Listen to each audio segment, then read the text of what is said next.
सभी दलों में खलबली मचाने वाली भारतीय जनता पार्टी के अंदर ही अब खलबली मची हुई है, जो बीजेपी के लिए 2024 में मुसीबत भी खड़ी कर सकता है। अपने अंदर उठ रहे इस तूफान से बीजेपी वाकिफ है या नहीं, ये बड़ा सवाल है। लेकिन बीजेपी इस वक्त बहुत ही कठिन दौर से गुजर रही है, क्योंकि बीजेपी के अंदर अभी बिखराव देखने को मिल रहा है। जैसे अभी नितिन गडकरी बीजेपी आलाकमान से खफा नजर आ रहे हैं, तो अब आने वाले समय में कुछ और लोग भी बीजेपी आलाकमान से नाराज हो सकते हैं। तो क्या है इसकी वजह? क्या नितिन को मना पाएगी बीजेपी? क्या नितिन को बनाया जा सकता है बीजेपी अध्यक्ष? क्या जेपी नड्डा को अध्यक्ष पद से धोना पड़ेगा हाथ? किसके नेतृत्व में हो सकता है 2024 लोकसभा चुनाव? इन सभी सवालों पर हम अपनी आज की स्पेशल रिपोर्ट में करेंगे चर्चा। नमस्कार, मैं हूं अंशिता श्रीवास्तव। आइए जानते हैं कि किसके नेतृत्व में 2024 में चुनाव लड़ेगी बीजेपी। दोस्तों, देश की मुख्य विपक्षी पार्टी कांग्रेस में इस वक्त पार्टी अध्यक्ष को लेकर मंथन चल रहा है, क्योंकि 2019 से सांसद राहुल गांधी के इस्तीफे के बाद से ये पद खाली पड़ा हुआ है। लेकिन अब पार्टी ने चुनाव की तारीख का ऐलान कर दिया है और 19 अक्टूबर को कांग्रेस को उसका नया अध्यक्ष मिल जाएगा। लेकिन अभी भी नामों पर चर्चा चल रही है।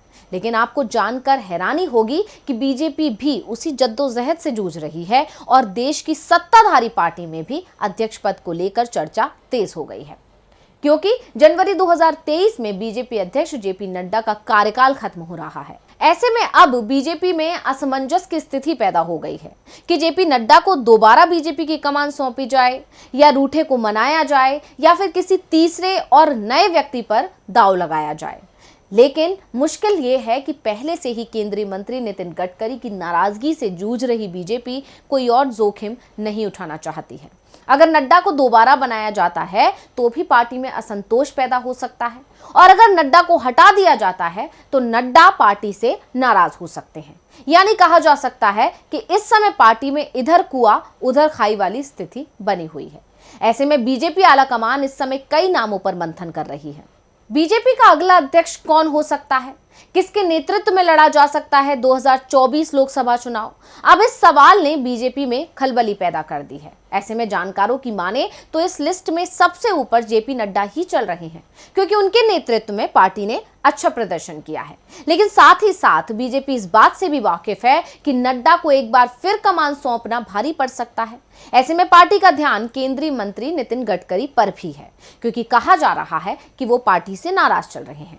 उनके बयान इस तरफ इशारा भी करते रहे हैं। ऐसे में पार्टी की कोशिश होगी कि गडकरी को पार्टी की कमान सौंपकर उनकी नाराजगी को दूर किया जाए, क्योंकि बीजेपी नेता और केंद्रीय मंत्री नितिन गडकरी भी अध्यक्ष पद पर नजर टिकाए हुए हैं। वो बात अलग है कि उन्होंने अपनी इच्छा खुलकर जाहिर नहीं की है।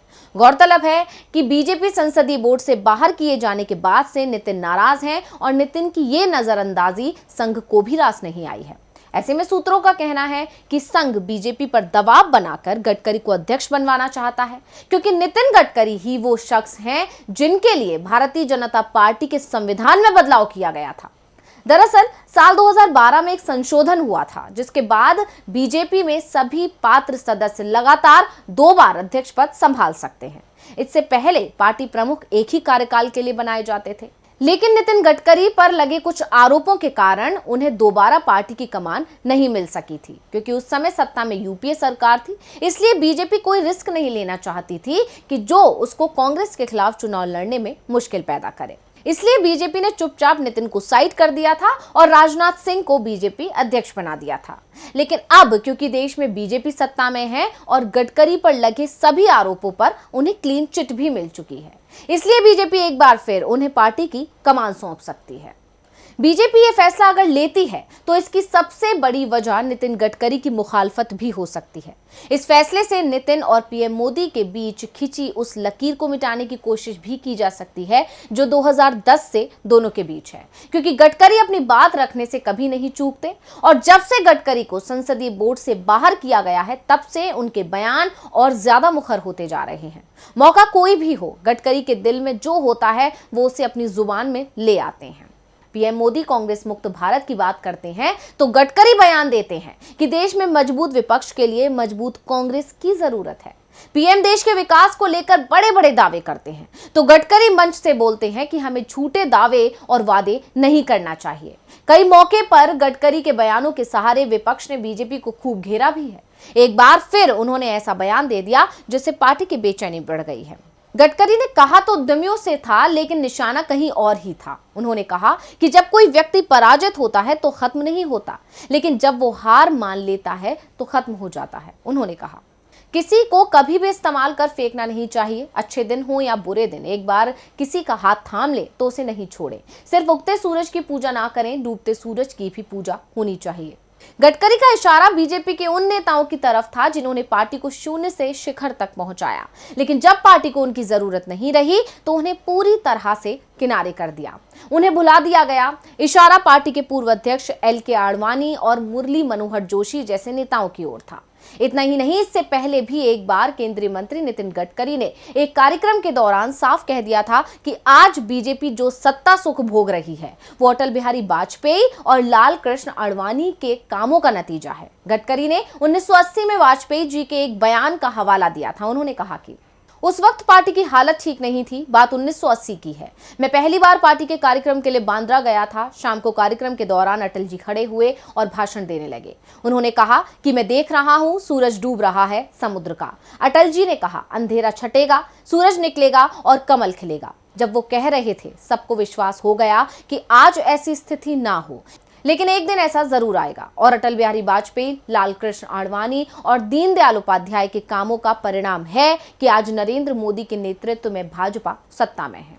हालांकि नितिन गडकरी की यही मुखालफत उनके लिए मुसीबत बन गई और उन्हें बीजेपी के संसदीय बोर्ड और चुनाव समिति से बाहर होना पड़ गया, लेकिन गडकरी पर इस कार्रवाई का कोई असर नहीं पड़ा है और उनकी बयानबाजी जारी है। ऐसे में बीजेपी समझ चुकी है कि अगर ऐसा ही रहा तो 2024 लोकसभा में बीजेपी को भारी नुकसान हो सकता है। इसलिए पार्टी इस समय सबसे ज्यादा फोकस कर रही है नितिन गडकरी पर, क्योंकि नितिन गडकरी को अध्यक्ष बनाने से उनकी और संघ दोनों की नाराजगी खत्म हो जाएगी, क्योंकि बीजेपी अच्छी तरह जानती है उसे संघ की जरूरत है। अगर संघ खिलाफ हुआ तो बीजेपी कुछ नहीं कर पाएगी। यानी सूत्रों के मुताबिक बीजेपी नितिन गडकरी पर ही दांव लगा सकती है। लेकिन इसके अलावा कुछ लोगों का यह भी कहना है कि पार्टी में धर्मेंद्र प्रधान के नाम की भी चर्चा है। अब बीजेपी का अगले अध्यक्ष कौन होगा ये तो अभी बता पाना मुश्किल है, लेकिन इस मुद्दे पर फैसला लेने से पहले बीजेपी भी मुश्किल में फंसी हुई है।